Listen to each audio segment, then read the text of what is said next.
moved and seconded that the entire agenda now be approved. All those in favor say aye. Aye. Motion is carried. Public comment. Seeing strictly staff and people on the agenda, we will move on to their business items with their Fair Board appointments with Roxanne Morgan. Good morning. She's been attacked. She's hooked up. She's been attacked by the chairs in the audience. Good morning. Thanks to Melissa, my savior. Good morning. Morning. And we have lost 2 Fair Board members, as you see in the letter. Colton Regier and Jean Robertson. We are wanting to replace those 2 Fair Board members with Deanne Gillen and David Cloud. Both of them extremely active in the community. Deanne served on the Extension Board. David has been on the Fair Board beforehand. So we're looking forward to you approving both of them and moving forward. How many does this get us officially back up to? This is us up to 7. We'll still be looking for 3 more. I have 3 asked out and waiting for confirmation on those. Good. Comments? And mine's just clarification, because I certainly don't have any problem with these 2 being added to the Fair Board, but did they reach out to you? Did you reach out to them? And maybe not you personally, but one of them I reached out to, the other one reached out to the Fair Board.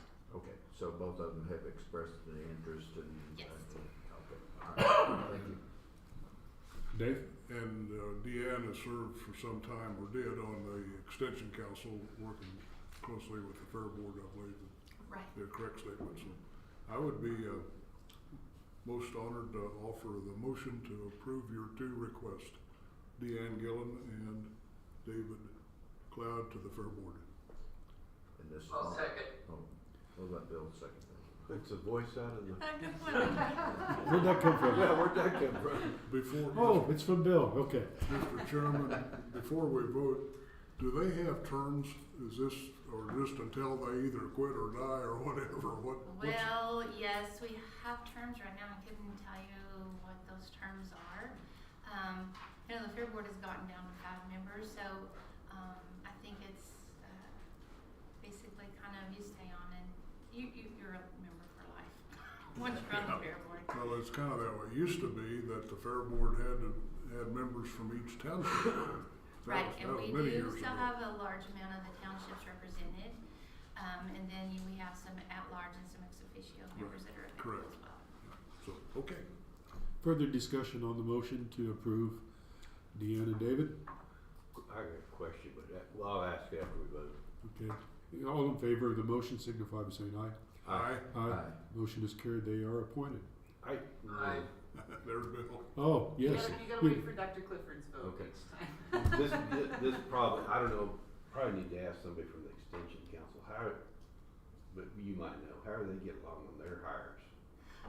They have hired 2 people, and I don't know that it's my place to say, but you'll probably be getting an announcement shortly.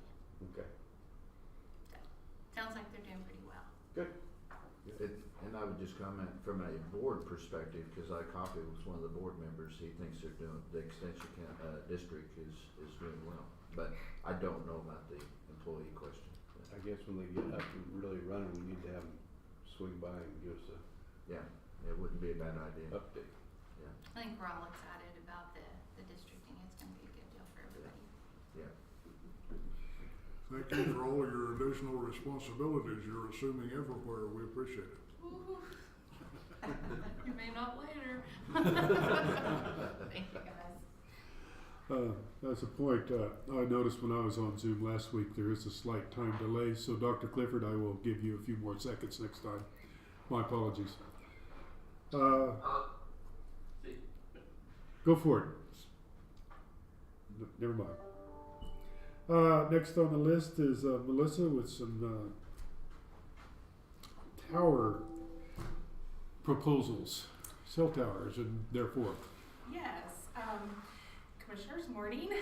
We're bringing forth a proposed amendment to change the Finney County regulations regarding towers. We had a request from one of the Finney County Board of Zoning Appeals members, Member Gurman, for us to review the conditional use process for obtaining a tower permit and seeing if that we could, in certain districts, add it as a permitted use.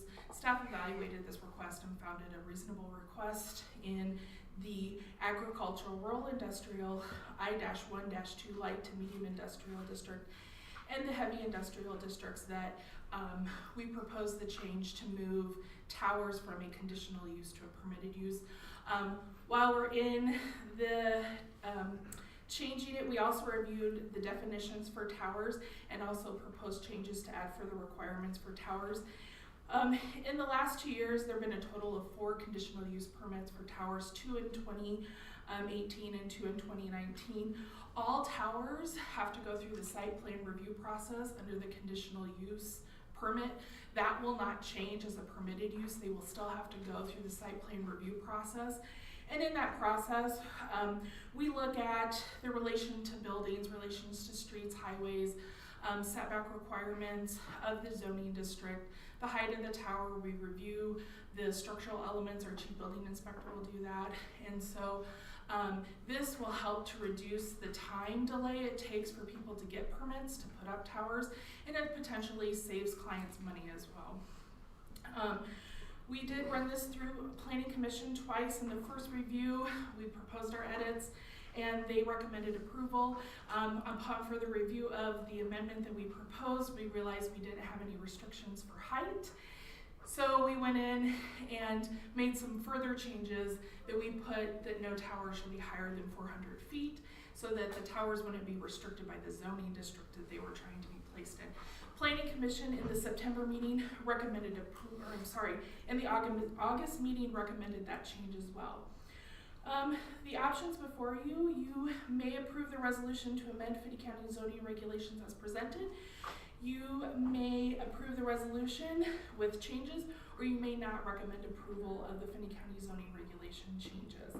Staff recommends the county approve the resolution to amend Finney County zoning regulations as presented.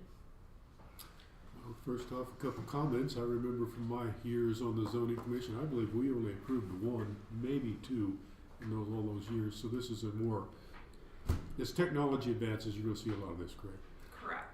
And I think I recall that we had a limit of 300 feet. Why, the 400, is that just because of new technology or? The new technology and in reviewing other jurisdictions, that height was what we felt comfortable setting it for. Towers, as they're engineered, are structurally engineered to fall upon themselves, so they can go at a higher height restriction. They still have to meet the FCCA or FAA regulations if they're in our airport overlay districts. If I recall, they still collapsed back in years ago, still upon themselves as well. Questions for the commission? I was president of the meeting, so. I was gonna ask about the heights too. I was curious why they just, I posed that question, Larry, at the planning commission meeting, and Melissa, she just, I believe, restated again. A bunch of the surrounding jurisdictions have the 400 feet, so it's kind of in line with the neighbors. now they're lighted though, aren't they? Oh, yeah. Yeah, they have certain restrictions Yeah, at you know, certain 400 foot heights. would- Anything Spray over pilot would 200 be- feet have to be Yeah. collision of And wings. again, strictly in these zoning areas, correct? It's not. Correct. So in general commercial, residential areas, general commercial, it's still a conditional use. So that would have to go to the Finney County Board of Zoning Appeals. Excellent. One of the participants there, Mr. Chairman, from the public, was a gentleman from Wheatland Electric. And Wheatland has a series of communication towers, you know, with their, both for their radio system, but also for their internet. So he was concerned about, a little concerned about how close these were built to property lines. And that's built into the engineering standards that they'll collapse half of their distance. If there's 400 foot tower, it has to be 200 feet or more away from the property line. So he left satisfied. Mm-hmm. Mr. Chairman, this Ron? is Lon. I because it's gone through the planning commission a couple of times and, after reviewing it and also the, response to the, tower height, I would, move that we approve the resolution to amend the Finney County zoning regulations as presented. Do I hear a second? Second. Dr. Clifford, would you like to make any comments before we take the vote? No, I'm glad to see the height restriction. I have no further comments. Thanks. All those in favor of the motion signify by saying aye. Aye. Aye. Opposed? Motion is carried. Thank you, Commissioner. Thank you very much, Melissa. Wow, we're blowing right through this. Spark grant update. So that means Jeff is soon to be online if he is not there already. There he is. I'm here, Commissioners. Good morning. Good morning, Jeff. What have you got for us today? Sorry? What do you have for us today? So I have an update on where we're at with recovery programs. We've had really strong feedback. And, you know, we closed both the agency operational relief grant and the response and recovery grant this past week, this weekend, Sunday. So I don't have the latest numbers. There is some cleanup that we have to do with some of the applicants. There are there were some that were missing a little bit of information that we're going to have to get back to. But overall, the agency operational relief grant saw 25 applicants requesting about $2.7 million in funds.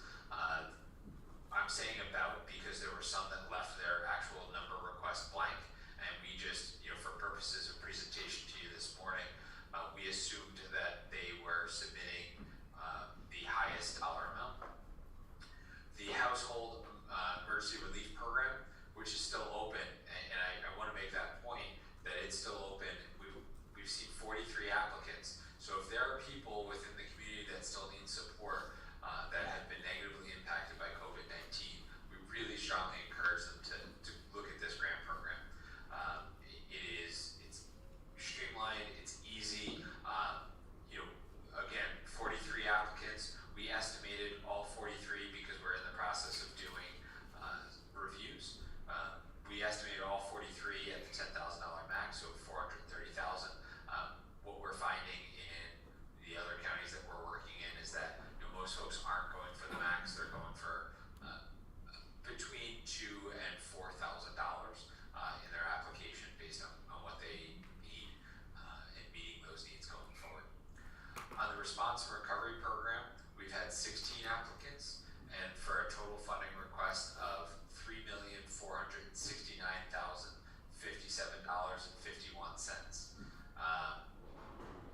Only one applicant didn't associate a dollar amount, and for that applicant, we estimated $100,000 to give, just to give the max there, so that number is pretty solid.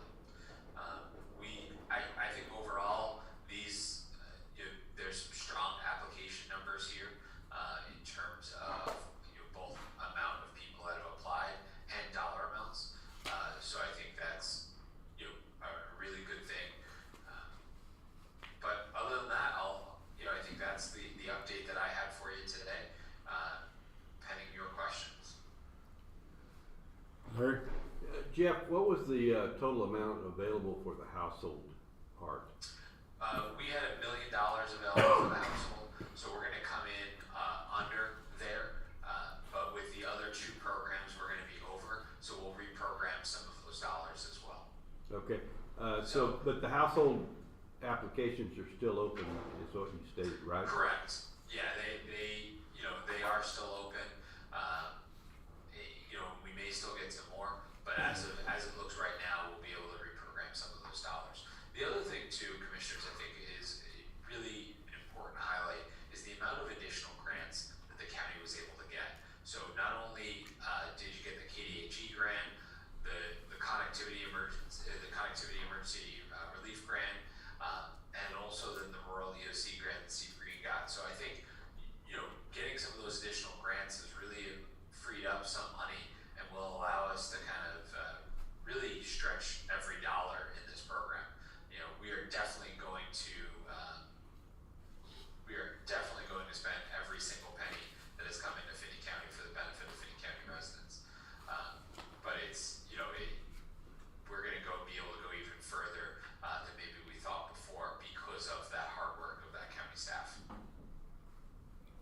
questions, Lon? Yeah, Jeff, this is Lon, and remind me what the deadline is for that household. It's still open, but I can't remember, when does it close for the So application? It closes at the end of the month, October 31st. So that's what I thought, but I didn't want to state that incorrectly, so, okay. So, you know, and I know that a lot of individuals throughout this pandemic have been hit very, very hard. You know, and this is one of those things that the county has a unique opportunity to really support those that have been impacted. And, you know, I know that sometimes, you know, it's tough to ask for that hand up, but really in this case, ask for it. We have the money available. You know, we can definitely support the household. So if, you know, any of you all know somebody that's been struggling by this, if anybody watching or listening knows anybody that's been struggling, you know, been negatively impacted by this pandemic, I really, really encourage you to apply for this grant program. It's so important to kind of not struggle through and allow the needs to be met. And then, Mr. Chairman, one other, Roxanne's in the room with us today, Jeff with CBB. I didn't know if, and I can't see her because of the podium, but I didn't know if she had any additional comments or anything to add with regard to those 43 applicants on the household. We have put out PSAs both in English and Spanish. We've had 132 touch points just in our office. So we're doing as much as we can to get it out. It's on Facebook constantly. We've reached out both to the chamber and to the other county entities. We have reached out to the services that help fund emergency requests so that and Catholic Charities has been terrific about helping not only if we don't have time to help fill out grants, they're walking their clients through it and calling us with their clients. So I think it's been a really proactive movement.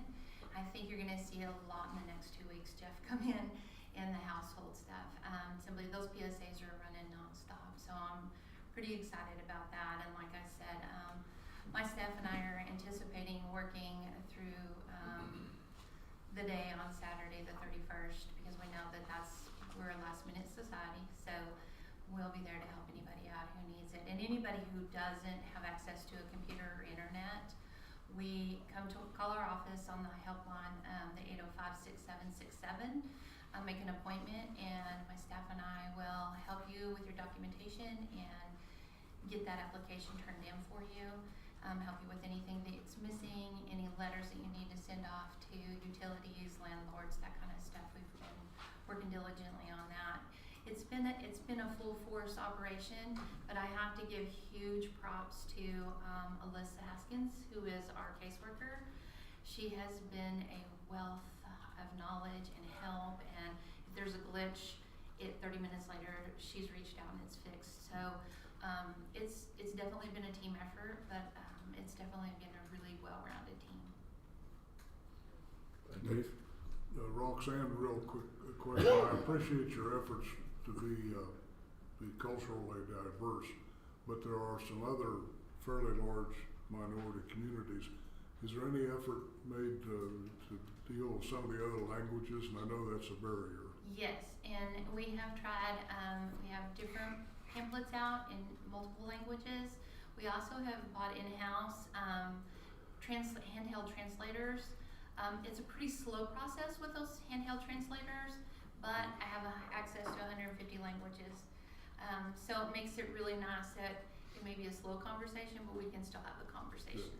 Yeah. At least they're advised that it's available. Right. Yeah. And anybody we've talked to on the phone, we've let them know. We've had to use the translators a couple of times. We've let them know to spread the word that no matter what you're speaking, it may take you a little bit of time, but we have access. I appreciate that. You bet. Thanks. You bet. Jeff, this is Chairman Dries. We have a couple questions from my angle. How soon can we be able to process these applications so we can get approval to get the money in the hands of these people? Not only the businesses, but even the households. Is there any way some of these households are really struggling. Can we get money in their hands before the end of the month, these ones that have already applied, or do we need to follow the process? Yes, we can get them in your hands ASAP. That's what our team is working on right now.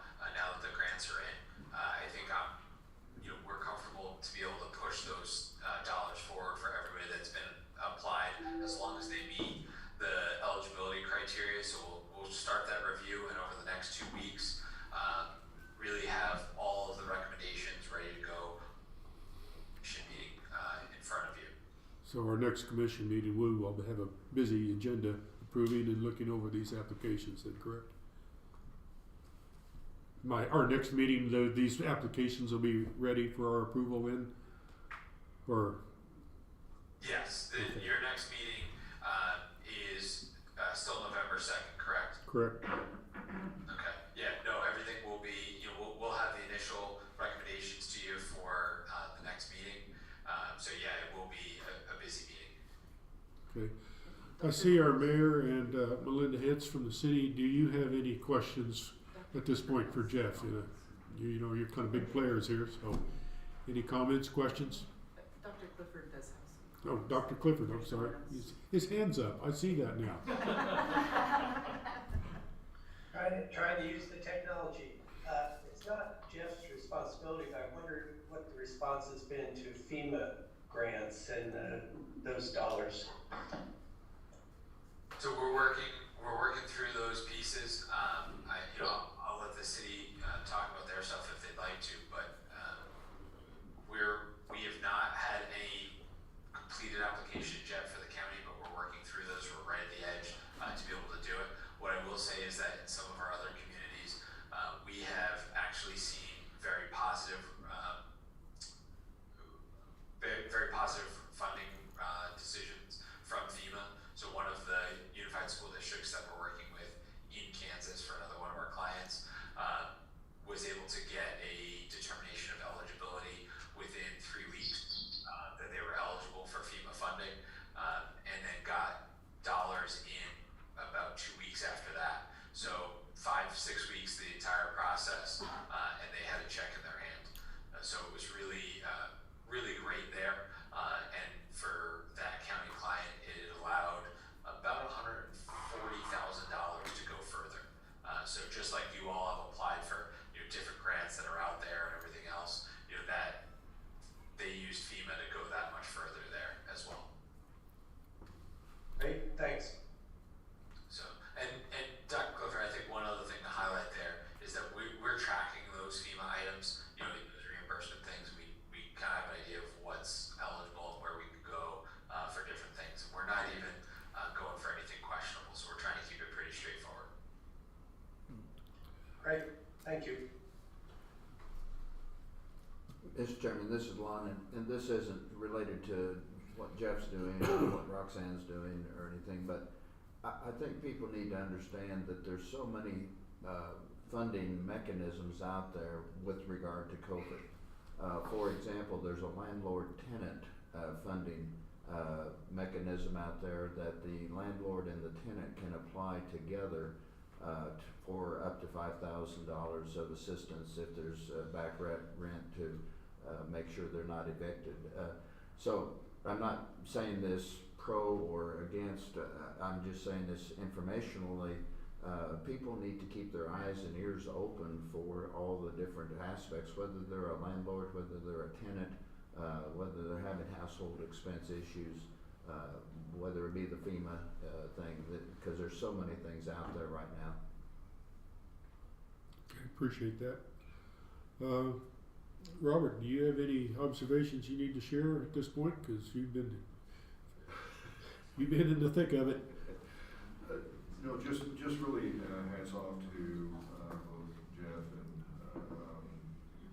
Convention and Visitor Bureau, the staff down there. Everybody's been working hard internally, tracking and making sure that we process the grant properly and according to the grant agreement and requirements associated with that. Hopefully it'll make the auditing process as we begin that process later on this year go a little bit better. We're still anxiously anticipating whether or not there'll be any decisions making on the extension, which was discussed last meeting as well at one of the other meetings that we had throughout the week. So if that comes through, that'll give us a little bit more breathing room and allow us to make even smarter decisions. So.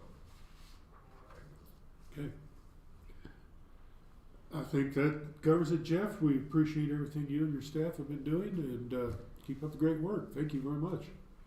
Thank you. Have a great day. Okay. Moving on.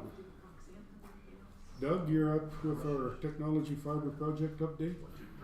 Excuse us, Did Roxanne have anything else to add to the? No, no, I thought that's what, Okay. I thought what she was for. I usually do. Got good news? I do. So we have most of the permits in place. Ideatech has all of the Garden City and KDOT permits in place, and we have the contract back from the railway, and we're working through it. We'll sign that today. It should be completed. Our part of it should be completed today, so then it's just processing time for the railroad. Sarah is going to queue up a couple of videos with the current status of the actual part of the project. And this one is a flyover of the completed section, so you really can't see a whole lot, but if you look down in the middle of the alley, you can see where the handholds are placed, and you can see some of the digging marks out there in the alley. That section all the way up to where this video completes is completed in the ground conduit. Then once it gets up here to the corner, you'll see the trucks and the conduit on the spools, and that's where they're making a corner and still continuing to dig, completing. As of last week, we had roughly 2,000 feet of conduit in the ground, and they were working to get some of the racks and some of that stuff installed in the buildings. As of this week, they should have 2 teams doing boring work, so they should start doubling those dig numbers at a fairly rapid pace. Right there is the crew, and there's one more little short video that shows where their corner is going. Question, Doug, so they bore all that? They're boring almost every bit of this, yes. They're not trenching the alleys, they're boring the alleys? They're boring the alleys even, yes. They had the boring equipment, it was easier for them rather than change gears. They're just boring. There's very little of this that they're trenching.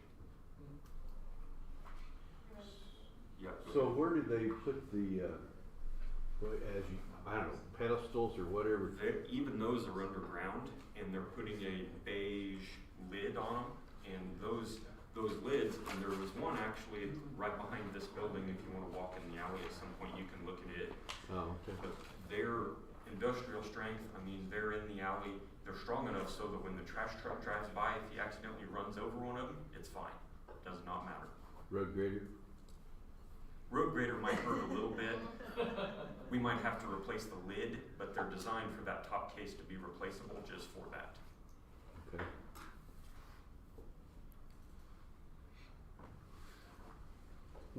I might comment at this point, I think Trey's sure having fun playing with his new toy there. Yeah. He does good work. This just shows it showed down at the bottom where the truck was starting, and then this section is primarily concrete, and then it shows right at the end there where they're coming up out there in the grass, and that's just the next little section that they were working on that Thursday, I think is when they was out there. They actually did some work over the weekend. They are making substantial progress in a fairly short amount of time.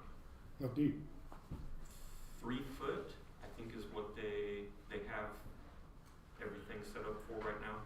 So where they are right there in that location, will they then jog to the west, pick up the senior center? Yes, it's actually included in this proposal. Okay. So there will be a line that goes over to the senior center and transit, and they'll both be on this new fiber. Go ahead and open that PDF also if you would.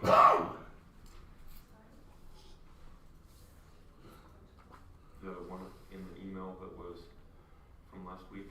Did you get it? You did?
coming from? So that document is from an engineering firm that Idea Tech has on the project to do just the paperwork aspect of it. Okay.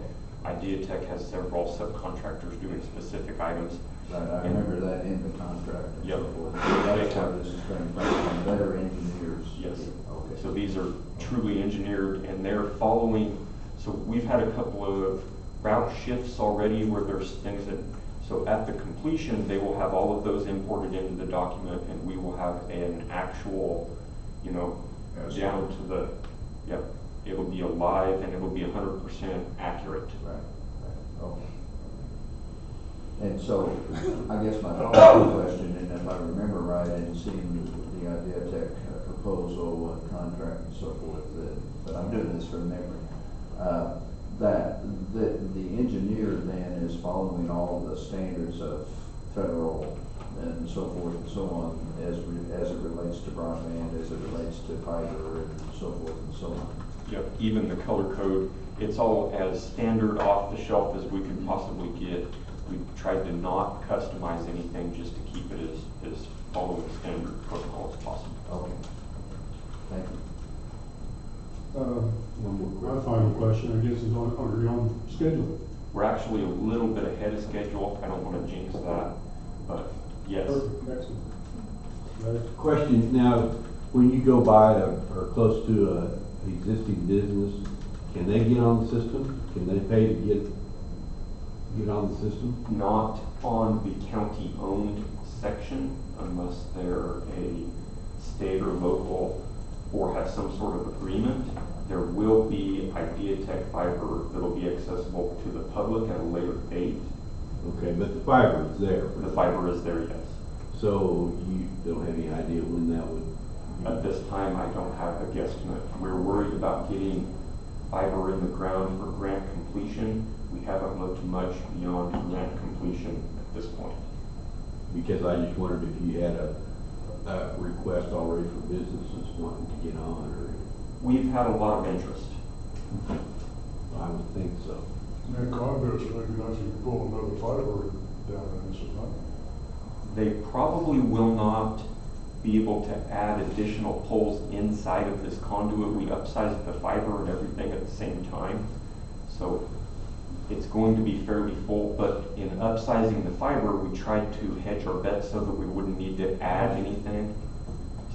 So they are pulling two pieces of conduit then? 2 pieces of conduit, yes. One private business, one county-owned exclusive.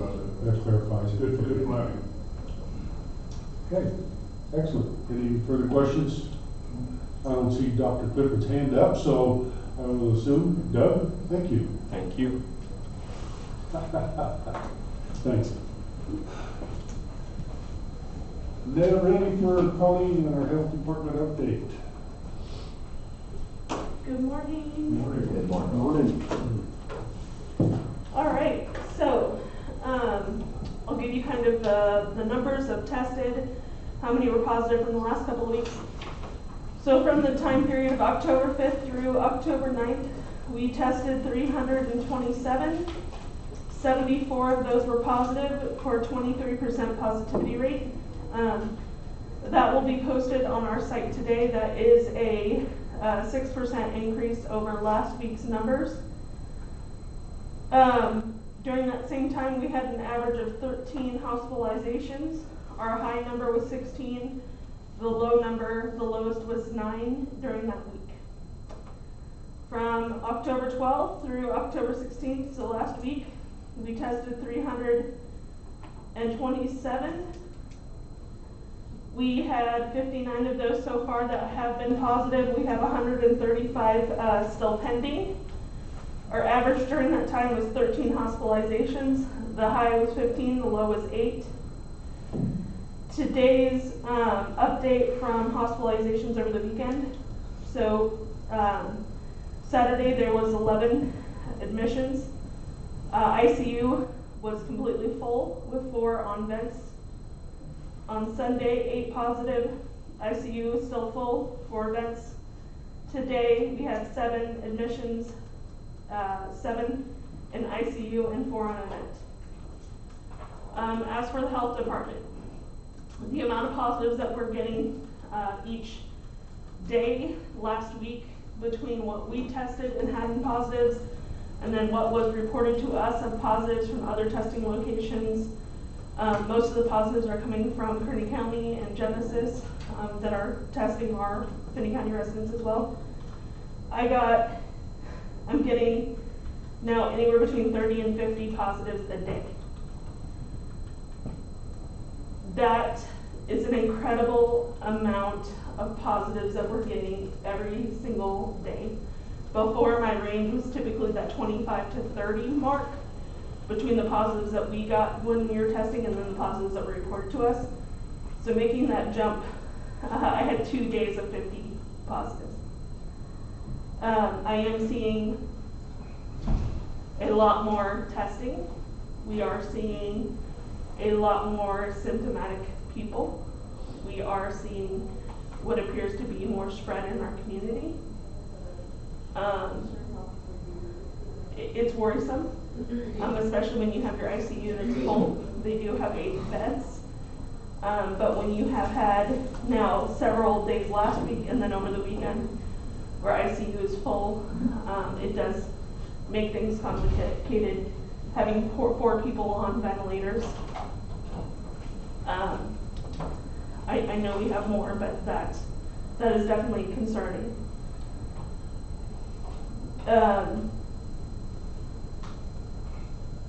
Jail update wise, we have, last count I knew we had 16 positive inmates. I'm waiting to see what the final number and count of the surveillance testing that was completed last week, but I'll have those updates eventually. And then we have several sheriff department employees that are out because they're positive as well. For health department, we have all that are returned. We just have 1 employee that's currently out because of a household positive and exposure there. So health department, we're getting back up. Back to the 30 to 50 positives a day. That's 30 to 50 contact tracing and investigations. Even if those investigations took an hour each, which they don't, several of them take a lot longer, you're still looking at 30 to 50 hours of work a day, at least 30 hours of work a day. The team is definitely overwhelmed, we are still working hard to hire for our COVID response team, but with the amount of positives that we're getting right now, it's definitely not any relief in sight. Your hospital employees are definitely overwhelmed. And so really my message today is for people to please take as many precautions as possible. Socially distance, wash your hands, don't go to gatherings, stay with your household members. If you're symptomatic, stay home, please test. Even if there are symptoms as light as what you would think are normal allergy symptoms, please test. I say that because even in my own case, I had a stuffy nose. I would have never imagined that it would have been COVID. I tested positive off of a stuffy nose. Would have never imagined that, and then had several symptoms in the next following days. So please, I would really like for us to continue to preach that people be vigilant and take as many precautions as possible. I'd like to follow up with a couple questions. Sure. Do you have tests available? Is KDHE supplying the tests that you need? Absolutely, yep. And you said your response team is really overwhelmed trying to trace this. How about your testing people? Are they overwhelmed as well, or how are you keeping up with that side?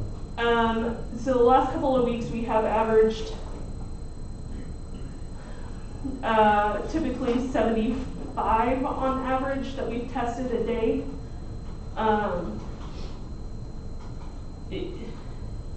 They're tired, yes. They're overwhelmed. I would say that the biggest thing right now is that there's no,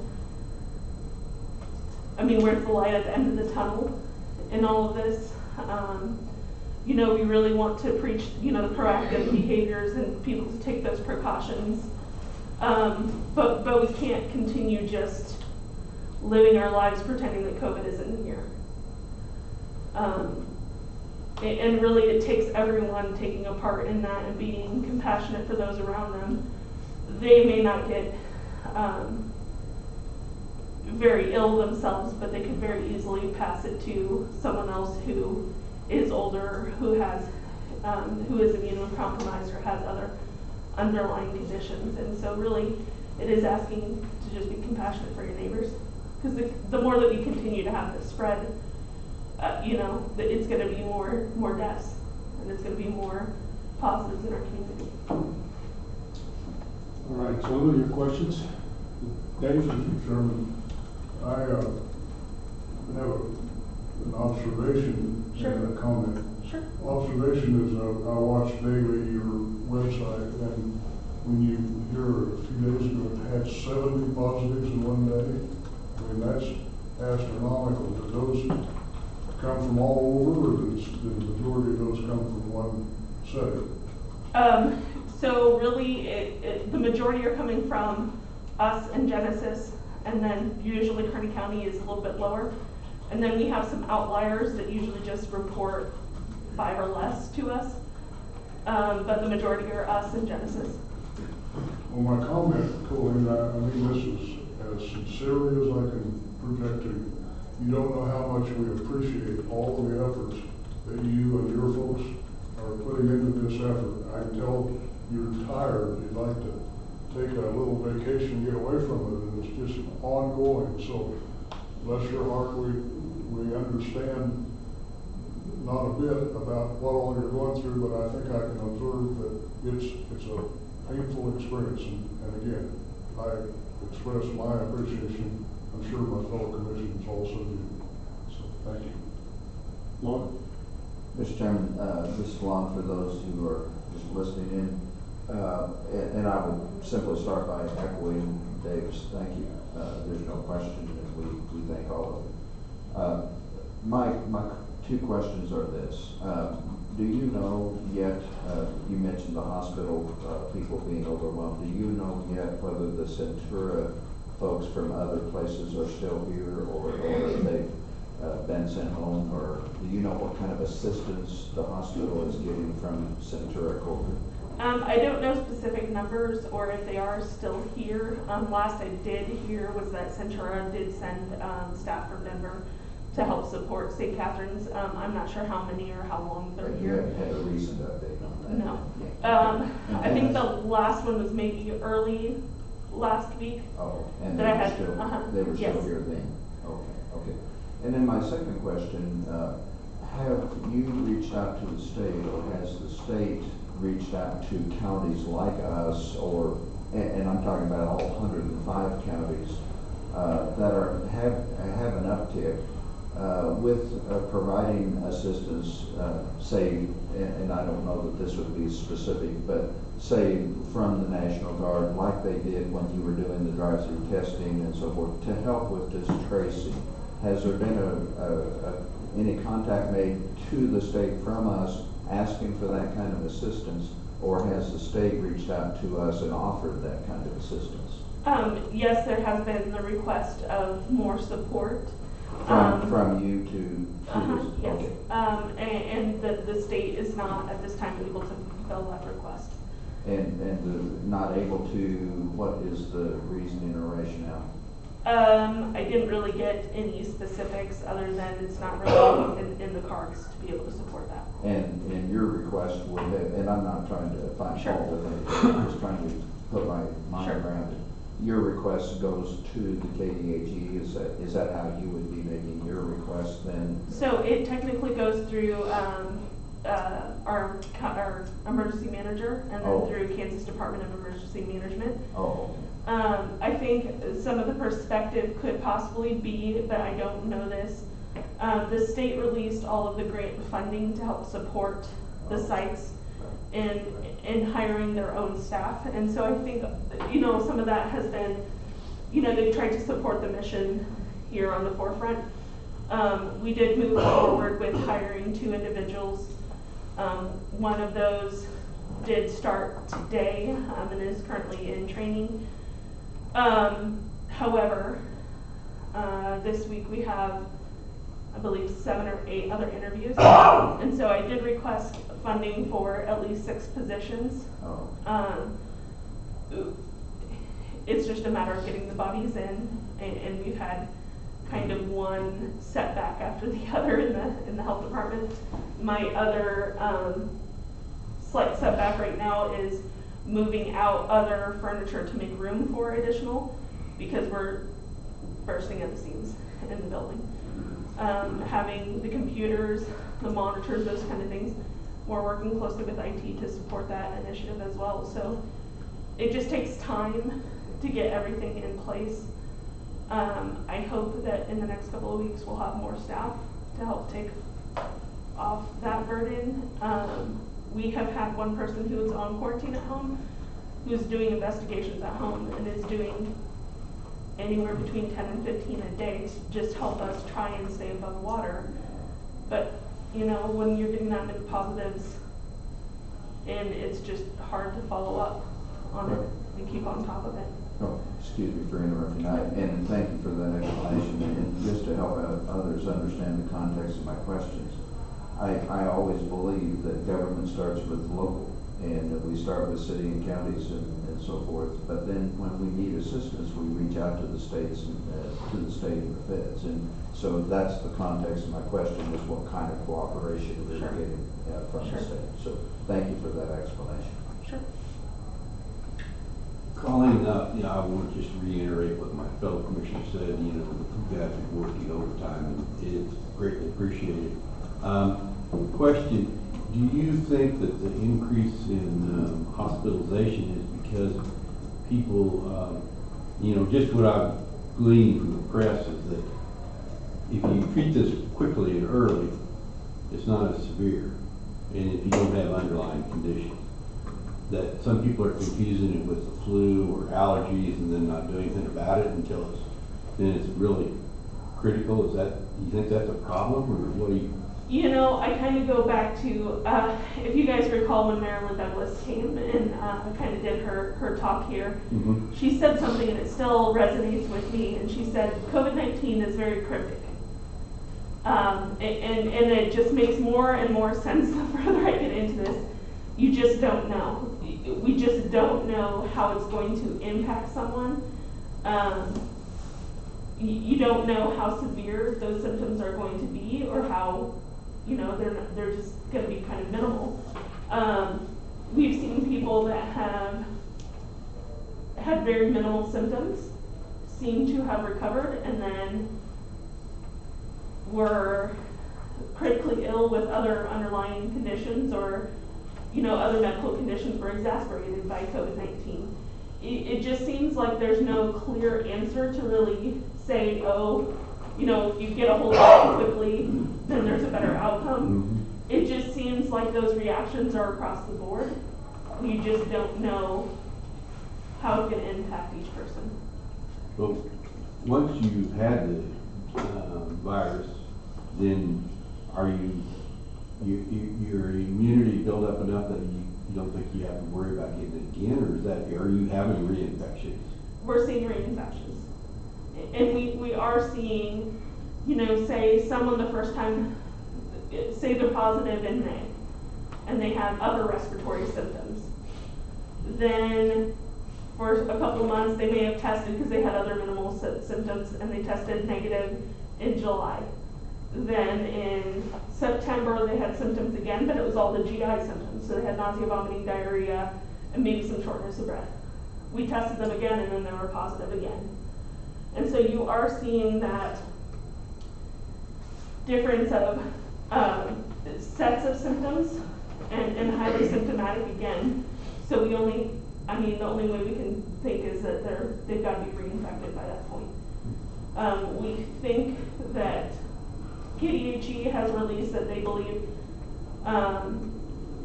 your antibodies stay within your system, keep you protected for 2 to 3 months after.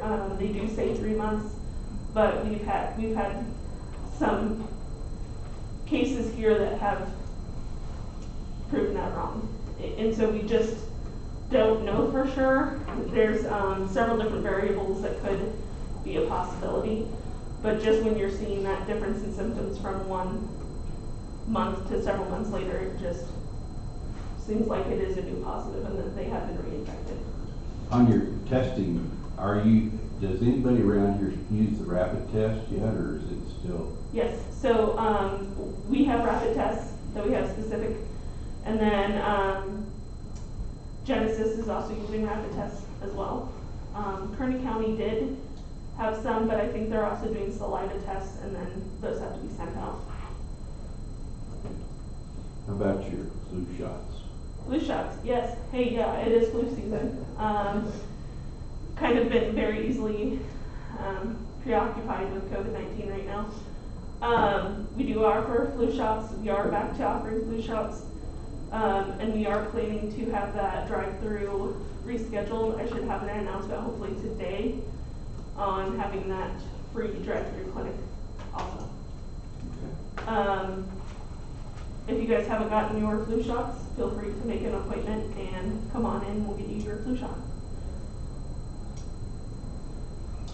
All right, this is a great discussion for the public. A lot of this stuff has been brought forward, but you can't repeat it enough. And Colleen, I really appreciate this information that's going out to the public and what you talked about today.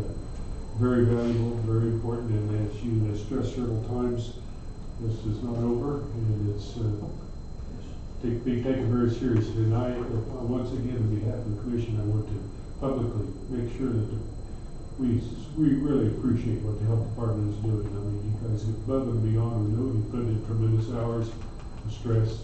We can understate how much we appreciate you and your staff. Thank you. Definitely Bill, appreciate it. Oh, Bill's waving his Bill's hand waving. at me. All right. Hi, Dr. Clifford. Hi, Colleen. Glad to see you're feeling better. I thought my hand was raised there electronically. Thanks, Dwayne. Couple of points. The hospital, I had a chance to talk with Shona Deal.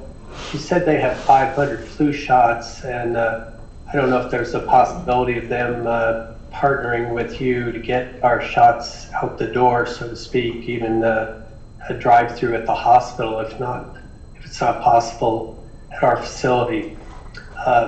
She also said that there are personnel here on the ground from Centura, Colorado on temporary privileges, and there's a sunset on those privileges.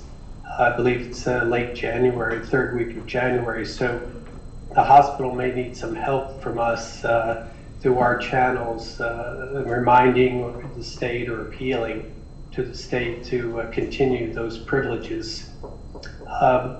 I also had a chance to talk to someone at Goodland Regional, and it brings up a question. They are flying people out because of being overwhelmed, and I wonder, Colleen, if you've heard that some of our rural hospitals are being overwhelmed with cases, and those cases are having to head elsewhere or out of state.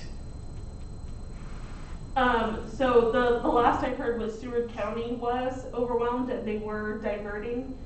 But other than that, I haven't heard any other. My assumption would be that yes, it's happening because a lot of the rural hospitals they usually divert to one of the other larger regional hospitals. And to his flu question, hasn't the Page and the foundation and some of the folks at the hospital in the past, haven't they done the drive-through flu? It seems like they did that last year.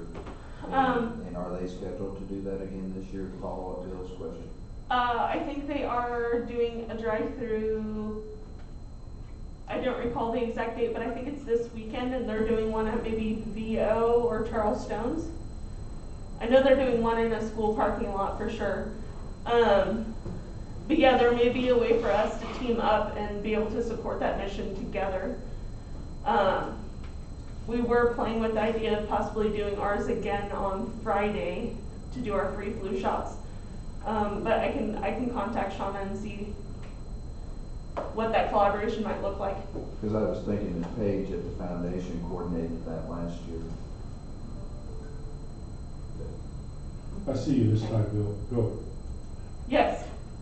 Yes, And to that last point I made about diversion, I think citizens just need to be aware that given the overwhelming of the health department, potential overwhelming of healthcare facilities, it's incumbent upon people to take individual responsibility, wear their masks, and follow the things that Colleen mentioned.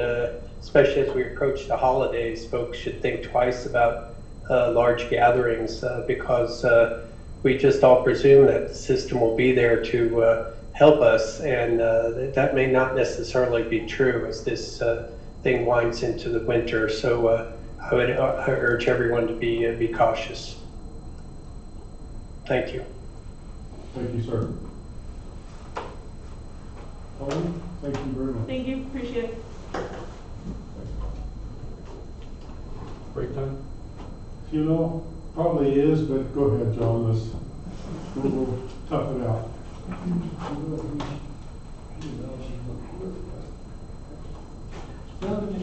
caught that last week. Yes, sir. How are we gonna schedule breaks, huh? Permanent break, I guess. Wait for me to come back. We still have a couple weeks to rest, you know, right? Just a few more meetings. All right. Updates, I guess. Off-system bridge program announced their projects, and Many County Bridge on the Ravenna Road was not on that list of projects. So that might be something to apply again next year when they ask for projects again. Jeannie Barker Road, as of the 16th, they're used 73 out of 15 working days. They're finished excavating and removing the material from the retention pond. They have put in all the base for the portion of the road north of the homes that they're preparing for the pavement. They were staking out curb and gutter, so they'll be starting working on curb and gutter this week. Storm sewer is still moving. Looking at getting down Porterhouse probably this week. They're pressure testing the water line that was put in a couple sections at a time, so they'll still be working on it before they put it in service. This week, I think they're doing some seeding in the channels and chlorine testing and injection of and bacteria testing and chlorine in the water line, and they're starting down Porterhouse. So that's basically a rough Jeannie Barker project. Farmland. John, just a minute on Jeannie Barker, are they on schedule, behind? I'm not quite sure where. I don't think they're behind really. If they are, maybe a few days. They will. There's an issue with the box they put in. I think it was installed a foot low, too low, so that they're working on plans or way to remedy that. And I think the last correspondence I've seen is they're going to cut the top off and put on add a foot to it. So instead of rebuilding the box, cut the top off, put a foot on it, and then fill in the bottom foot. So hopefully that'll start soon so they can. The goal was to sounds like a farmerizer job to me. I don't know how that works, but yeah. So yeah, that could put some delay in. Okay. The contractor's going to work on paving that section north, but they'll just get the area of that box and come back to it when they're done. The goal was to get all that pavement north of the homes to the north end of the project paved by Thanksgiving. So then it would be a good date. If they meet that date, then they're on schedule. farmland, there's still some right of way. They, got a few,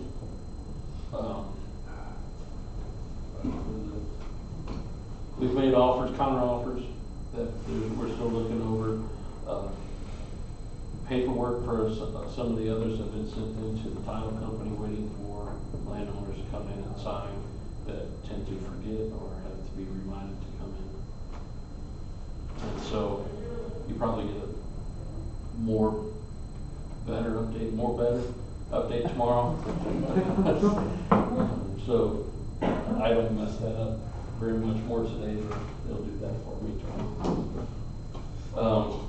Our High-Risboro Road project will be let, that's the striping, the center line striping and the no passing zone pennants.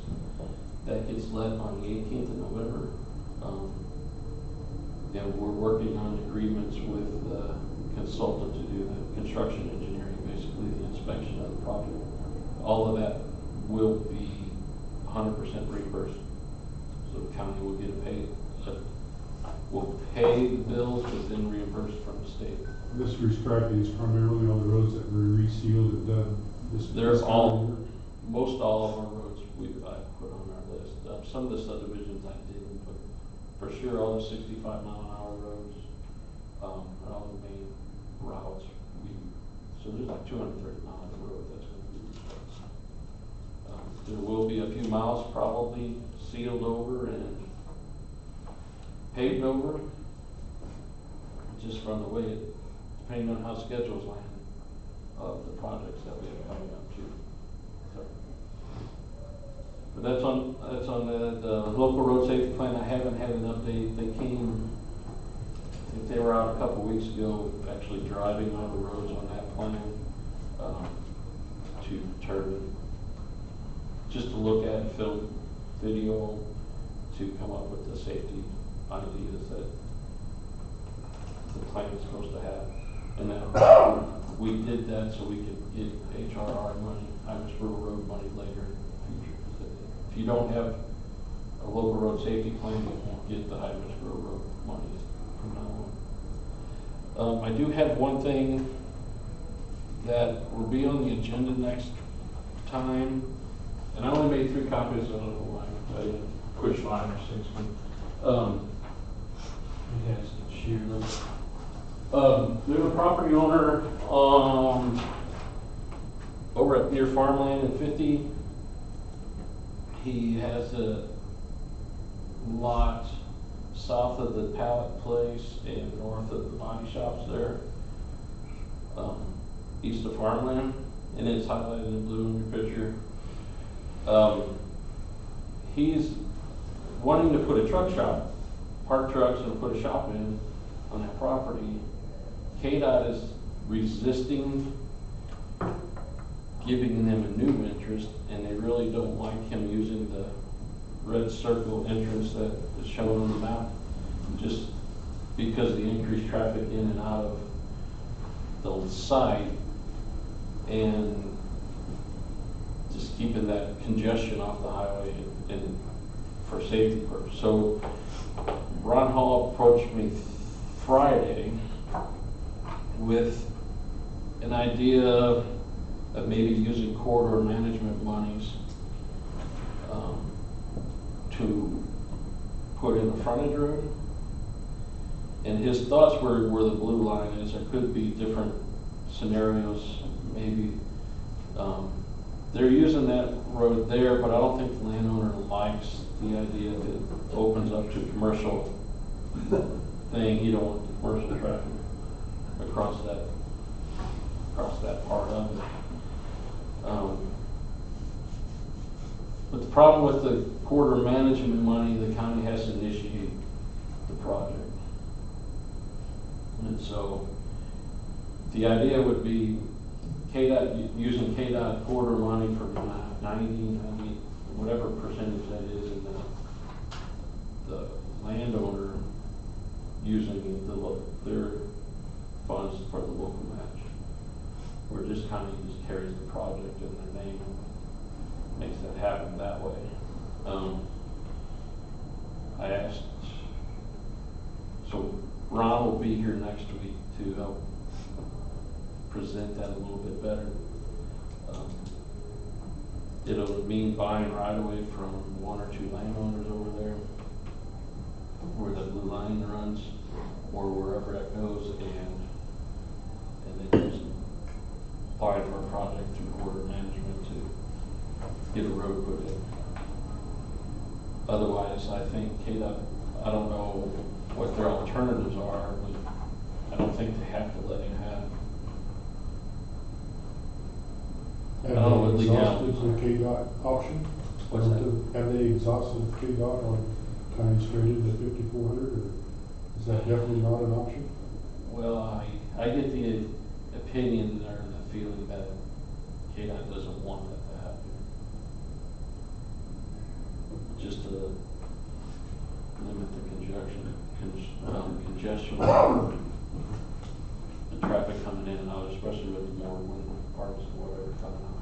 And they wanna use this for what, just truck parking? Truck, he wants to put up a shop to park trucks in there. They're already parking some trucks. He's got some. That's a big area. And he's pretty much, Highway 50 is the only access he has to his property. Legal access. They can't landlock him. No. I'd say it's KDOT's problem, not ours. And then I also warned him that you would be asking about a stoplight. Yeah, they've not been real cooperative. We've had other businesses, when they put the bypass in, they did the same thing to them and made them egress over 2 miles to get to their property. You have a comment? I do have a question for John. This landowner is wanting, in plain English, he's wanting a new entrance, is that correct? He would like to have a new entrance, but I think he's almost. And KDOT is reluctant to give him a new entrance, but wants to perhaps substitute a new entrance with a frontage road? Yes. And then you said that KDOT suggested that the county buy property to put this frontage road on? He suggested using Quarter Management funds to do that, to put the frontage road in. The problem with Quarter Management, it takes the county initiative and application for the project. And it's also cost share, is it not? Yes. At what percent? I was thinking 90-10, but I don't know for sure. You know, it kind of seems to me, in plain simple terms, that if I owned that piece of property and I wanted a new entrance, I wouldn't need to sell you the land to put the frontage road on, I'd give it to you. So. But he's not the one that owns the property between farmland and his property. There's 2 other property owners. Right. Well, then I agree with Larry, this is a KDOT problem, but we'll listen to their proposal. How's that? Don't shoot the messenger. That'll be your first meeting in November, is that correct? I'll get a thing for the second. A little preliminary, you'd like to see coming back along? Well, and then my immediate observation, because they already are parking some trucks on that piece of property toward the back of the property. That was brought to my attention through the coffee group, but then direct inspection tells me they're doing that. But safety issues is one thing, whether it's off of farmland or whether it's off the highway. Because we've got empirical, we're gonna have a housing development at the little cemetery, on to the east of where this is, within the next couple of years. We're gonna have so much more traffic out in that area, that, KDOT needs to be more in this discussion, whether it comes off of farmland or whether it comes off of, onto the highway. Secondly, the other issue that immediately strikes me is if we do an access road, then we've got additional road to maintain in the future. So I think it's not just building a road. What have we created for the future? So safety and maintenance are the 2 things that immediately come to my attention. Would that be an 80-foot, then you need 80-foot right away for that frontage road? Or 60 getting by? I would imagine they can get by with 60. I'm not sure if the regulations would be, and I have to go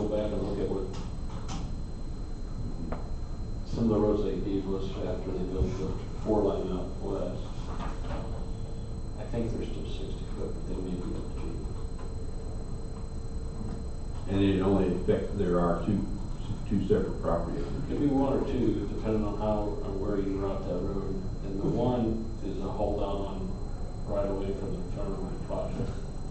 So he won't, it'll be a higher priced road. You need to clarify for me, to me, frontage road would be by the highway. Access road is where the blue line would be. Are we talking two different things here? He called it the same thing, but yeah. Okay. Right.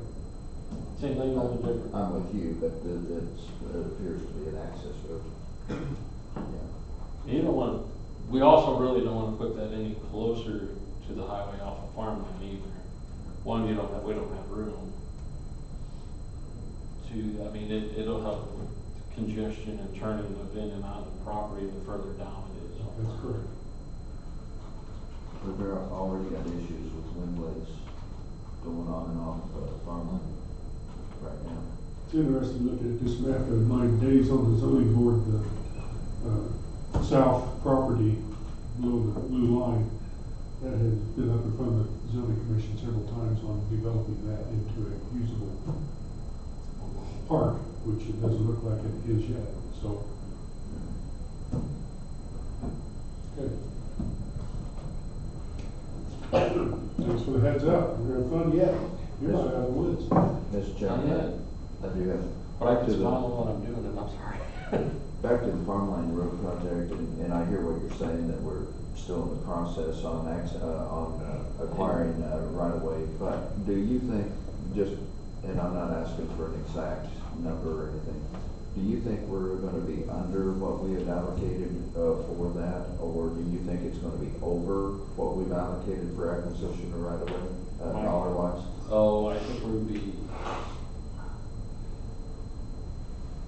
I'd have to remember what the estimate number was, but I think we may be under the right of way, even though we're paying more for some properties than the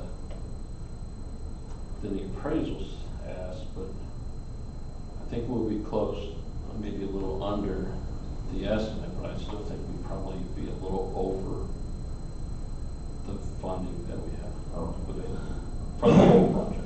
okay, all right, thank you. Because we are using that money to buy right away to the economic development. Right.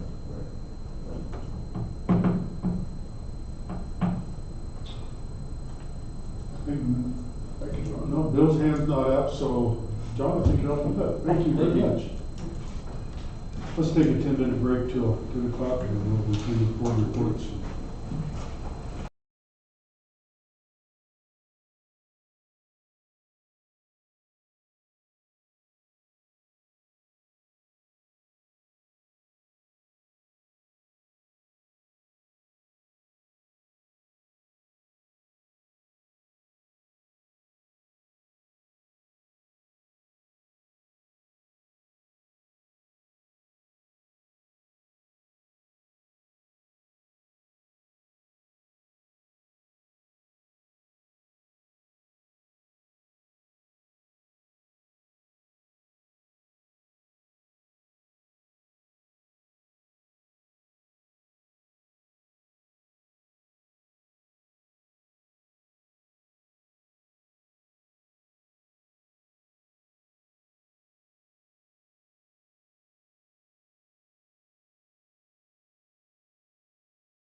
we're back in session.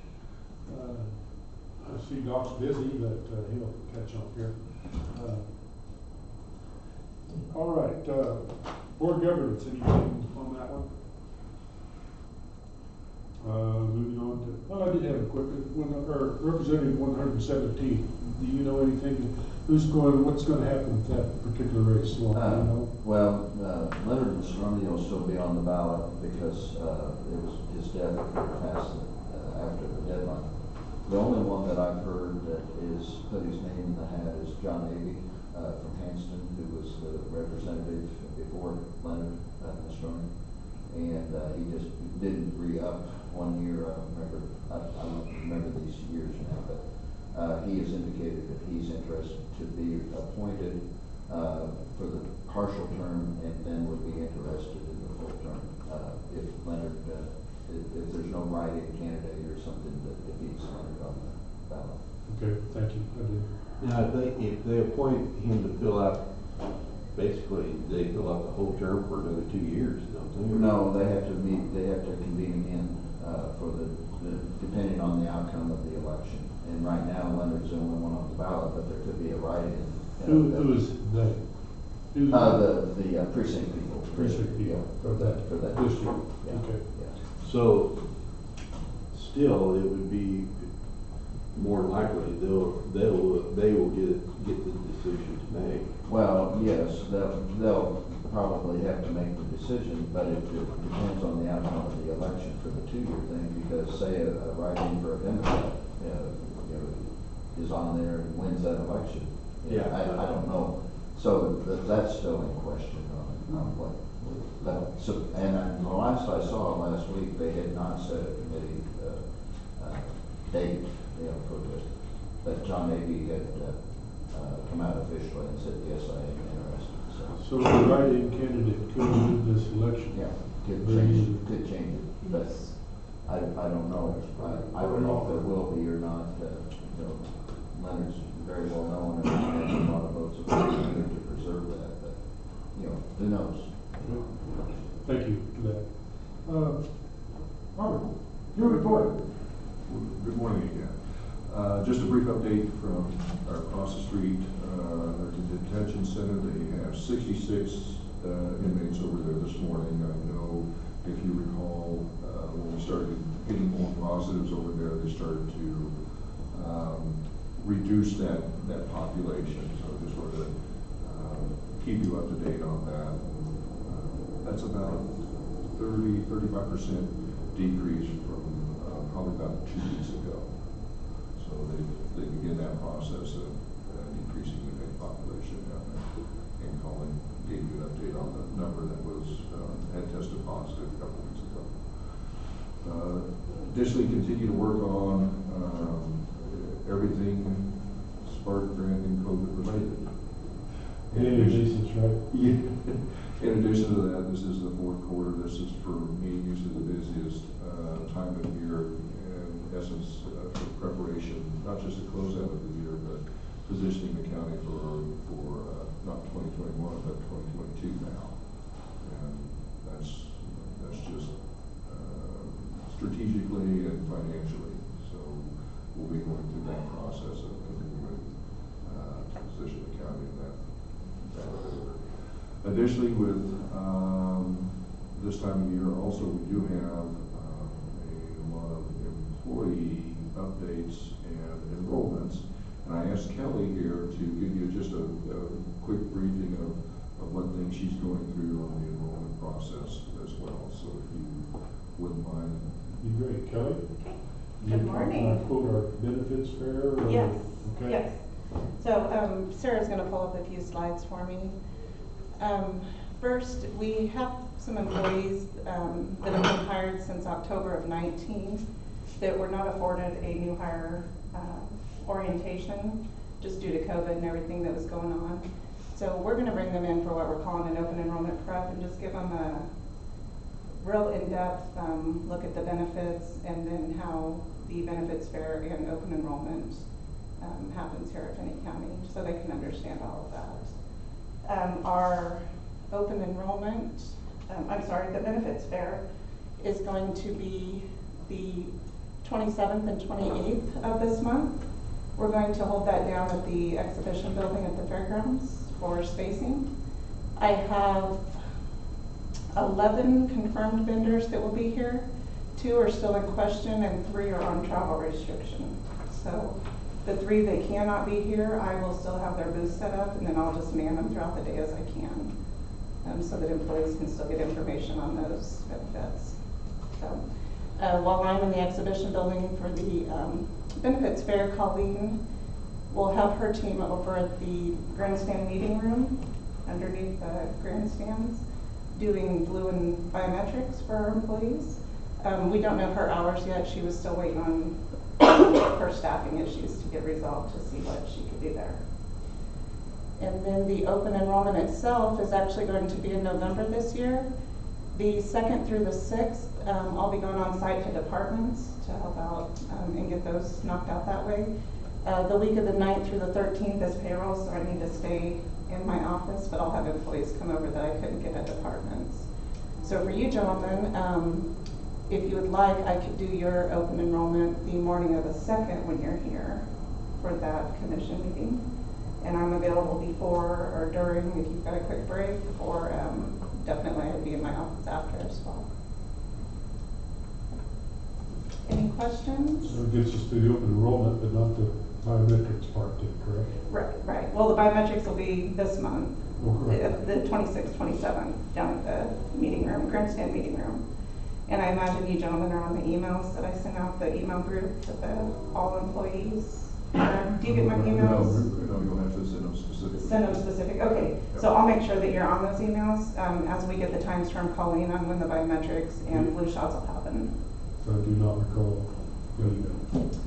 Okay, I'll make sure that you're on anything that has to do with this, that you gentlemen are all on there. Would you want to do that this morning after we're done, or sign up, or? I'm not really prepared. Next meeting. The next meeting would be better.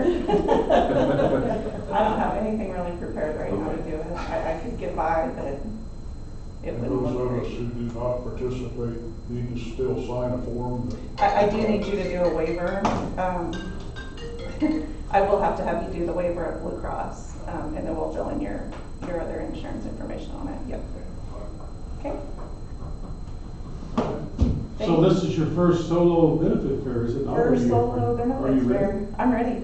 I'm ready to do it. Yeah. Good. It'll be good. And we're doing it 2 days instead of 1, and a lot bigger area, so I think it'll be good. We are gonna require masks. We've got a lot of vendors, coming from towns that have a mask mandate, and they were a little concerned with coming out here. Will you provide it, and for those of us who don't? need to live Absolutely, here? yep, I'll work with Steve to make sure we have some at the doors as well, and hand sanitizer. Knee mask is the key word in there. So I'm not sure what our protocol really is now, but we do have a Finney County retiree watching online who wondered if Kelly might just mention about biometrics for retirees. Is that appropriate to bring up that? It's not really a public comment, but since Kelly's up here. Well, we are not going to tie insurance premiums to biometrics. That's probably what the gentleman's question is. So it's just going to be strictly up to him if he wants to have those done. Any retirees that want to have them done, they can have them done. We are not tying them to any benefit on the health insurance premiums this year. Okay, so this is different than last year as far as. It is, yeah. Yeah, as you recall, earlier this year, in the spring, we ran into a little bit of an obstacle in doing the biometrics and then offering the discount and so forth. And there was a little bit of a compliance issue. And so in essence, then what the county did is just allowed everybody that discount because of that issue. And so that is an incentive, so to speak, has gone away because of that. Okay. Further questions? Okay, good, thank you. Thank you. And lastly, as you know, we went through the process of interviewing applicants, had some very good applicants for the JDC director's position, and Commissioner Larry Jones and a host of others sat in on the application process and interview process. And through that, they boiled down to two very, very fine applicants, and with the final decision being made just Friday to appoint Beth Beavers as your director of that center. So with that, I thought I would ask Beth to come up and just give you a quick briefing, if you don't mind. Absolutely great. And so first off, Beth, congratulations. Thank you, thank you. I'm honored. I'm honored.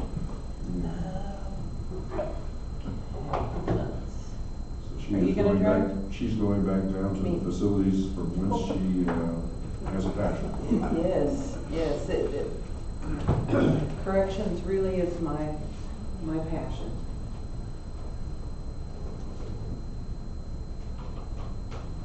We're also gonna swap this around so that in the future it'll be better.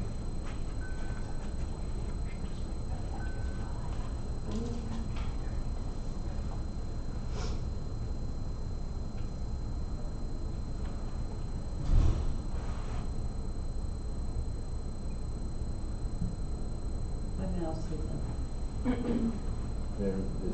Is your mouse working? I think your USB over here.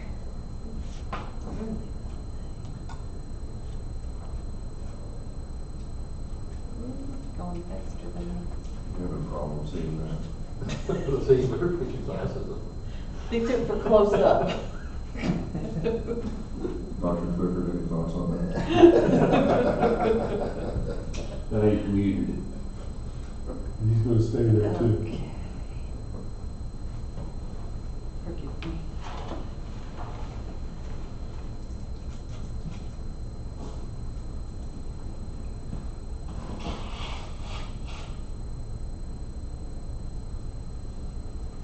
There we go. So good morning. I have a couple of updates for you. The first one being on the shelter. So we're starting on our third week of being open. We currently have 2 youth in our facility. The numbers are so low for a few reasons. DCF has required that we start low on our numbers, maybe two once a week, 5 really for that first month, and then we really can start ramping up. This gives us a chance to go through our processes, make sure staff are comfortable with all of the paperwork. It's just a different atmosphere for those staff to go through from a secure facility down to a non-secure facility, and being able to work with those kids, and then the youth actually being able to leave on their own. So that was one of them. We also had we had 4 intakes scheduled for last week. Due to a few reasons, there were 3 of them that were further away. They're not local counties. They're on the east side of the state. We had one youth who didn't want to be apart from his family, so he denied placement out here. And then the other 2 were caseworkers that found placements closer to the youth's home county. And that really helps with home visits and reintegration for them. We're currently also in the process of hiring detention staff so we can meet those needs as we start filling up the next couple of weeks. Our goal this week is 4 to 5 youth this week, and that is spaced out over the next 7 days. So those last 2 youth will be we're looking at Sunday or Monday of next week in there. So just to kind of give you a glimpse, and this is just a picture for you guys of the shelter again. I know it's probably been a while since you've seen it. This is the female side of the facility. Of course, it holds 7 bedrooms for 7 female, and then This is the male side of it. Kind of a glimpse into some daily activities that we're working with the staff and the youth in is virtual school.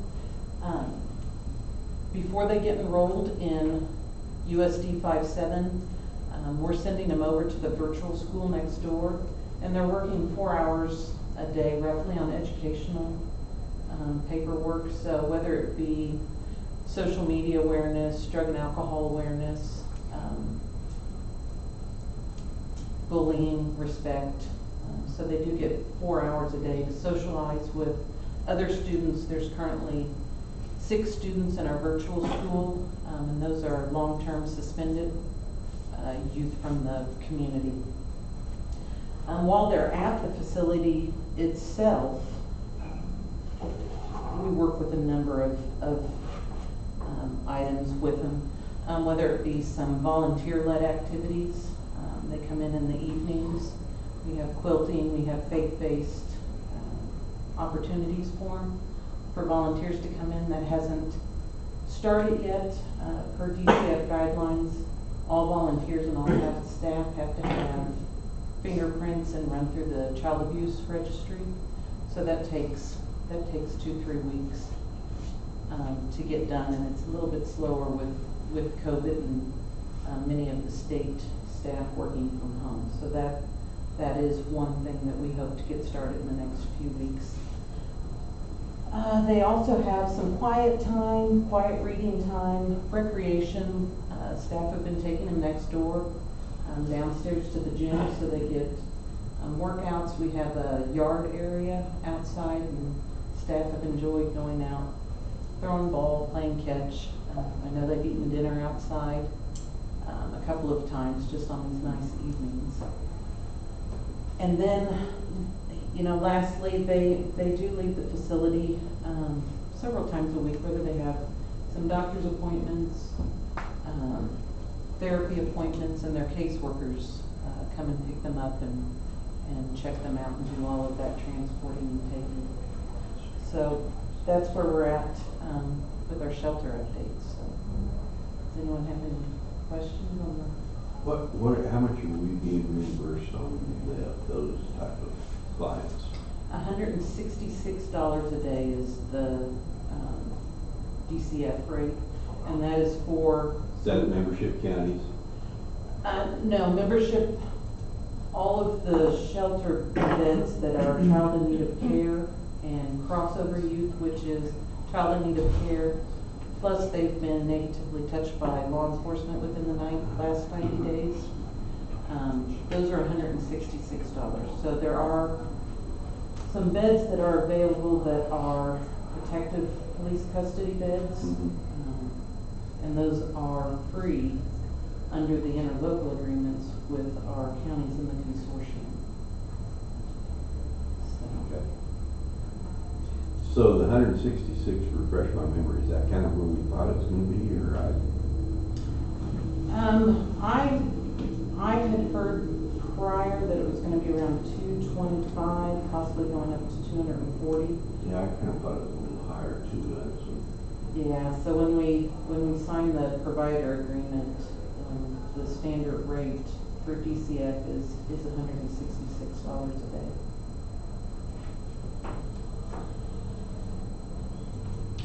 Any questions from Beth?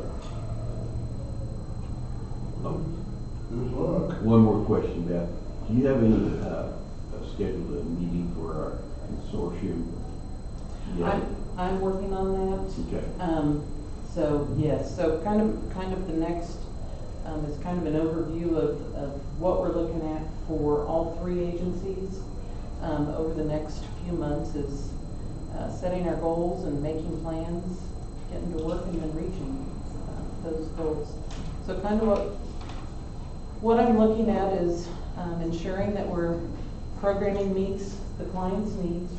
That's either looking at those convictions, looking at the arrests, seeing what's going on in the community, and then client surveys of what they're needing. So I think that is an important piece. And then the big piece is setting up meetings with our stakeholders. Currently, Next week, we have meetings with the Juvenile Advisory Board and the Adult Advisory Board to go over financial quarterlies, and then just to update progress on those. You know, because we haven't met in, well, we had a Zoom meeting a month or so ago, but as far as getting together and really. Yeah. I'm hoping November. Okay. I'm hoping November, once we get the juvenile and the adult advisory boards out, and then be able to get some numbers with the shelter and the juvenile. The detention side, we kind of exploded there for a little while. We currently have 5 youth in our detention center. That's down from 8 from last week. So that we really have taken off for some reason on the detention side, which has been a challenge because the youth are quarantined for 7 days once they come in.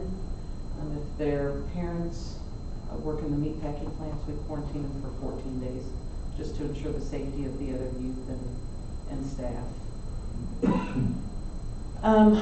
You know, going through refining policy and procedures, making sure that they're meeting all state statutes, KARs, and they're up to date and current. Going through staffing efficiencies, through possible restructuring, going through those job descriptions, making sure that they meet what the staff are doing and then the needs of the facility itself, all 3 facilities. Increasing expenditure control, making sure our expenditures and revenues are meeting what we need, and not going over. Maximizing revenues, that's seeing, are we billing correctly, are we billing timely, and are we missing any revenues that we could possibly be tapping into out there.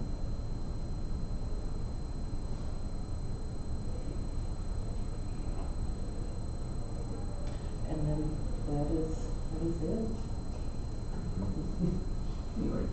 Thank you. Thanks, and again, welcome to your new position. I'm excited. I'm excited. That is it. Commission reports, correct? Well, as Beth and Robert stated earlier, we spent a day interviewing clients or applicants for this job, and it is an interesting day.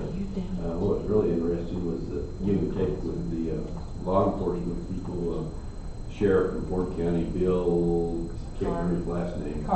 Carr. And Lance from Grant County, yeah. And then the judge from Greeley County. And then you throw in the mix Commissioner C.J. Whetstone from Seward County and myself, and it was an interesting day. But we had some really good candidates, and it was a very productive day because I think we got the cream of the crop. Also attended the political event for Tracy Mann, and what was interesting, Minority Speaker Kevin McCarthy spoke, and he had a very interesting story, and talked about his upbringing in California and how he got into politics, and quite compelling. Also, the president called in, so we had a little conversation with the president that night. So, interesting weeks. Thank you. Dave? I don't have much, Mr. Chairman. I did attend the planning commission, and it'll come the next couple, 3 weeks, we'll see what, there was just one item, that was kind of a redefinition of a modular home, a mobile home. That's what be interesting. I had to leave there though kind of early before they took final action because we had a Spark Zoom meeting, so I attended that. And tonight at 5 o'clock is library board meeting, if anybody's interested. And Wednesday at 1:30, the Finney County Committee on Aging, if anybody's interested, and that's my report. Well, first thing, it's on your screen, and Dory, I'm not catching her off guard because we've already talked about this, but the one meeting that's listed there at the end is today's meeting, so she thinks it's probably 11/16 for that particular meeting date. But anyhow, just to note that we have meetings, 3 meetings in November after we get through our joint meeting tomorrow, actually. A couple of things. One, the state has I think it was through executive order that the governor established the Department of Broadband within the Department of Commerce. And Stanley Adams, who's the broadband guru in Kansas, as far as I'm concerned, is heading up that department, but it's a sub-department within Commerce. And the reason that's important, they had the $60 million in Spark funding, and I do stand to correct myself.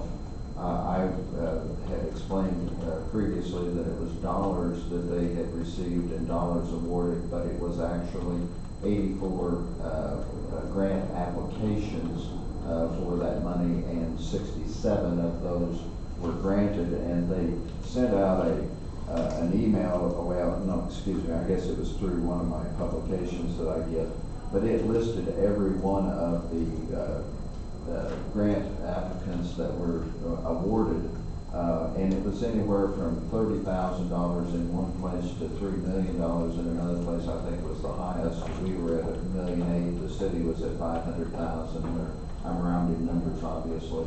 So Finney County, this was out of $50 million of the 60, came out with over $2 million of that money between the city and the county. The other $10 million, though, and Stan Adams had to correct me because he and I just simply had a miscommunication. The other $10 million, though, that has not been awarded yet is for schools and service providers and so forth for connectivity. And so there's, as I spoke with Robert here a while back, there's really probably no way for us to access that, any part of that other 10 million. But they awarded, it was 49 million or 40, it was real close to that 50 million that they awarded in those 67 grant applications that they approved. But the other part, and the reason that this Department of Broadband is so important, is in the new transportation plan, IKE, there's 85 million that's been designated for broadband expansion, and it's about 8 to 10 million per year for the next 10 years. It's not 85 million at one lump sum. And this ties into another part of my report, Mr. Chairman. Last week was the Zoom conference for the KAC, the annual conference, and Juliet Lorenz spoke to us at a conference last week virtually, and she explained it a little bit further. But this Department of Broadband will be administering those funds, that portion of those funds from the new transportation plan as it goes forward over the next 10 years. And those funds, those 85 million in funds, are for construction, not necessarily for connectivity for other pieces, but it's for construction. For example, when they do a highway project, it's the dig once thing, and they can lay some fiber in that ditch that they're opening up, that trench that they're opening. So it's going to be in coordination with KDOT, but there's going to be construction dollars for broadband expansion going forward in the IKE transportation plan. So I think that's, well, it's exciting. It won't necessarily solve our issue from high-speed connectivity 100%, but we are making headway with the transportation plan and with the Spark funds that have been available.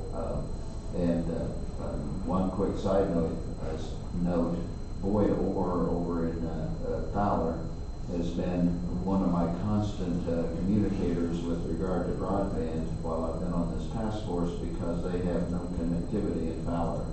Well, Fowler is getting some help now, and so hopefully Boyd, I haven't talked to him since I saw these awards, but hopefully people like Boyd Orr will see some connectivity in their communities for education, for healthcare, for all the other components that we need high-speed connectivity. The other couple of things with regard to the KAC conference last week, and I just participated in the business meeting, and Juliet Lorenzen, and we had a speaker from the Department of Commerce.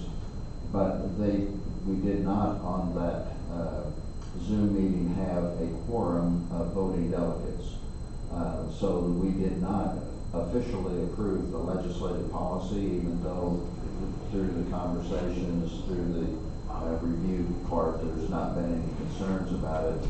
But they are going to send an email out, should be receiving it today, I think, that they're going to do an email voting process of the voting delegates. Because by the bylaws, we have to have at least 53, and we didn't have 53 voting delegates signed on to the Zoom. So Jay Hall's earning his pay as our legal counsel at KAC because he's determining how can we do this.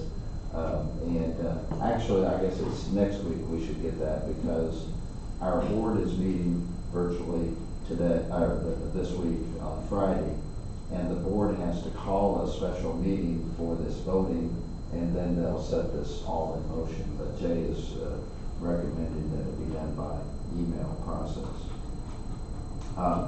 And then I forwarded an email to Robert. The KAC is trying to survey and find out what counties are doing with regard to mitigation and grants and so forth. Did you receive that forward? Yes, I did. And they're doing this periodically, and the most recent survey, they're asking for some information by this afternoon in order to put that together. So, and then last night I sat in on the call with Jeff and Robert and whoever else was in the meeting room that day. Bill was there with regard to the Spark information, and those are always informative in my opinion. So I think just running through it, I think that's what I have, Mr. Chairman. Bill, do you have any report on your side? As you heard, I was at the Spark meeting last week, also attended the Idea Tech meeting. I wasn't sure before if Lon put out the date for the replacement election for Representative Mastroni. It's actually this Thursday. No, I haven't seen it yet. At 7 p.m. in Larned. We don't have a Finney County representative because there's no precinct person in the part of the county covered by Leonard's district. So it'll be done by others. There are two other candidates, potentially one young man who worked in my campaign, Cameron Bradshaw, resident Jetmore, and then there's Mrs. Ray, I can't think of her first name, she's a nurse from Larned. So there may be a bit of a free-for-all for that replacement election. Of course, there will be another once, as Lon mentioned, once Leonard is re-elected on the November 3rd ballot. So that's all I have. Thank you. Thank you, sir. For my part, I've been busy at the farm. No meetings, have not attended any. The Great Plains, I will point out, Great Plains annual Zoom conference is this Thursday at 4 o'clock. At this point, I do not know if I'll be there or not, but if any commissioners have a chance, I would encourage you to log on to that 1 hour Zoom meeting for Great Plains. Lon? Well, this is just a question. Our meeting tomorrow is at 10:30 in the city building, correct? That is correct, and you should have had an agenda item as well. Anything further? One other thing, as we mentioned, the Spark Weekly Update and the Idea Tech Weekly Update, they are both on Thursdays. Dr. Clifford is sitting in on both of those, so I can have one more commissioner at each one of those for this week and next week, if there are any takers. I'm questionable about any meetings this week due to family things, but let me look at the following. And as for myself, I begged off through harvest, so if any other gentleman wanted to step forward, please do so. Let me look at the Those are at 8 and 10, right, 8 a.m. and 10 a.m. That's correct, yes. Well, this Thursday at 11, we have the groundbreaking for Imperial. Yeah, that's right. That's true. I would be available on the 29th, it looks like, at this point. On the 29th? 29th, it looks like. So it'd be next week's meetings. You need another one for the 29th or not? No, we have Dr. Clifford there for the 29th. We'll be in ready reserve. If you don't have somebody else, let me know and I'll try to. You'll come running? I'll try. Okay. You know, he accuses me of having too many doctors' visits. I just said you'd use the same excuse. He happened to two meetings where one of them I had labs and the next meeting I had to go see the doctor. So, As far as the empirical, county RSVP for that one, but if I cannot, I will let Robert know that I cannot attend, and you can delegate Not a question. one of you guys for an official representative. Speaking of RSVPs, will you all be in attendance and will you all have lunch tomorrow at the city's meeting? I plan on being there. Okay. I'm planning on it, that depends on what sun we get to. Okay, so be all four, And and you're gonna have lunch as well? I wanted to RSVP to the city. Sure. we also, I'll be in surgery, or I won't be able to attend. Okay, thank So you. I'll try everything I can do to be there tomorrow. we also have a meeting, I forget its exact date, it's a 12:30 lunch meeting at the American Legion with the National Commander we were invited to. I believe that was on the 27th? Yeah, I forget the date. I think that's right. Stuff coming here, there's all kinds of meetings. Yeah, if anybody else wants to attend that, I would need to get that RSVP to them, I think, by the end of this week. I think I told you. Always something to do, gentlemen, always something to do. And I heard from a couple of you. Yeah, I think I declined that one. I think I did too. Well, if not, I'll mark you down to decline. No, I think it was Dave and Lon that said they would go, and then, not sure about Dr. Clifford. I have one last comment, and I'm sorry Dr. Clifford could verify this. When I was zooming the meeting, the new video is quite clear, quite sharp. I enjoyed watching it as well. It was a great improvement. Bill, can you confirm that as well?